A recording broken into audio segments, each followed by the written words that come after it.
Apple's competition to Tile and Chipolo is here with AirTag, and this is a little device that you can put on your keys or in your bag, and you can track it in the Find My app on your iOS device. So, without further ado, let's get this unboxed and take a closer look and get it set up. So this is the box for the AirTag. It's extremely compact, it's very small. It came in a bit of a bigger box in the post, but this is the product box itself. So let's get this open and see what's in the box. So there's a little tab here to pull open, and then inside we should have the AirTag itself. Now this is just the AirTag on its own. I haven't got any accessories for it yet, but you can get some tags and some loops so you could put it on your keys or onto some luggage. But those are a little pricey. They start at around £10 to £15 and go up all the way to £30. Or if you want some really fancy stuff, you can end up spending £400 on what is essentially a £30 device. So in the box, we have some documentation here. We won't be looking at that. And then here we have the AirTag itself.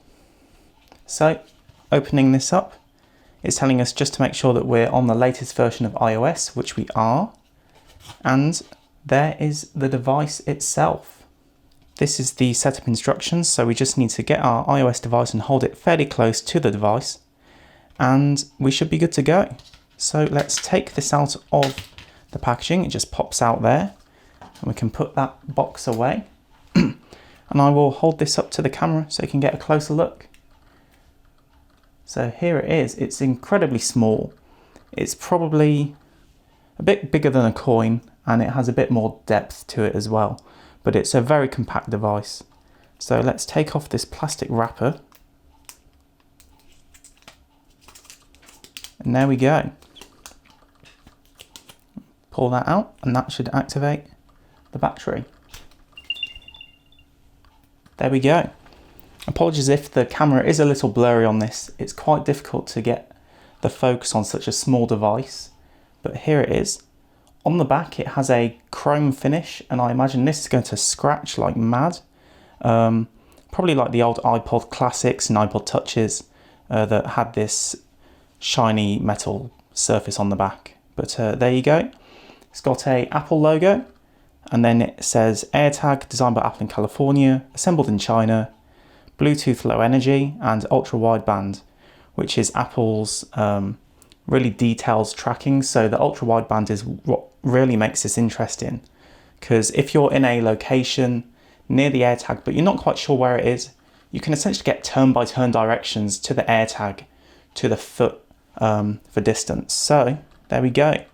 So let's put this down here. So to set it up, I've got my phone here. We will get this unlocked, and there it says AirTag. So we tap connect, and we'll name this.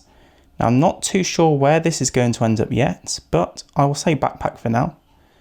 And it wants to register it to my Apple ID, so it's showing my information there, so I'll just blur that. And then it will be connected to my iCloud account. And one of the great things about the AirTag is that it uses the iOS network of devices. And so even if you lose it and you're not near it, if anyone has an iPhone, then it will use that iPhone to get onto the Find My network, so you can find it no matter where it is. So I think there's roughly 1 billion active iOS devices, so you should be in a good chance of being able to track it if needed. So we've set that up, and we'll just tap done, and I'll keep running through a few more of the details about the AirTag before we look at the Find My interface for it. The AirTag itself is very privacy focused. It's designed so you can't be tracked by it without your consent. So if you're being tracked by it for a while, you will actually get a notification on your iOS device saying that there is an AirTag nearby and that it's been in your proximity for a while. And if you don't acknowledge that notification, then the AirTag will start beeping. So that's just a good privacy factor to have in mind. And it's also quite good because it features NFC, so anyone with an iPhone or an Android device can tap their phone against the AirTag, and it will show your contact information to them, so you can get your bag or your keys back without too much worry.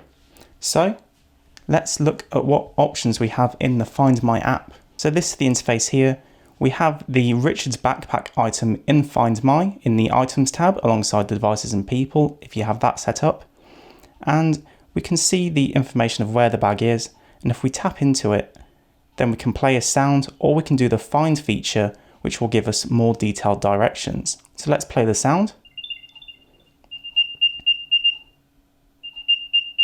It's a nice little chirping sound, so you should be able to find your item fairly quickly. We also have lost mode, so you can put your AirTag into lost mode, and you can also rename and remove the item if you want to.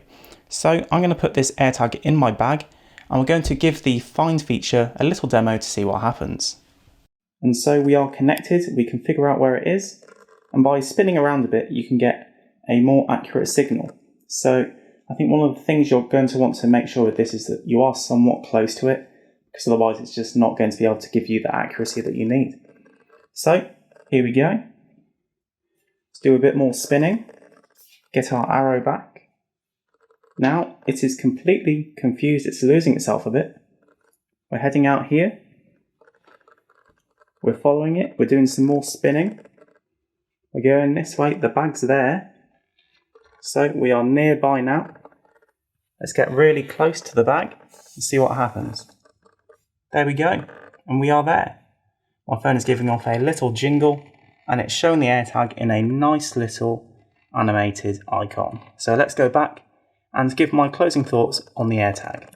So that's been my unboxing and impressions of Apple's AirTag. I think it's quite a nifty product if you're prone to losing your keys or your bag, and it's quite compact, so you should be able to fit it where you need to. And it is competitively priced in comparison to the competition that I mentioned earlier during this review. Of course, I do think the accessories are a little pricey, but if you're only going to be getting a couple of these, then the accessories shouldn't add up in price too much. But I think it wouldn't have been too much of a hassle to just have a little dot there so you could tie it around a loop or add it to a keyring, which the competition do offer in some of their designs. But that's been it for this video. Thanks for watching the unboxing. If you have any further questions about this, leave them in the comments below and I'll try and answer them to the best of my ability. But that's been it for this video. Thanks for watching, and I'll see you in the next one.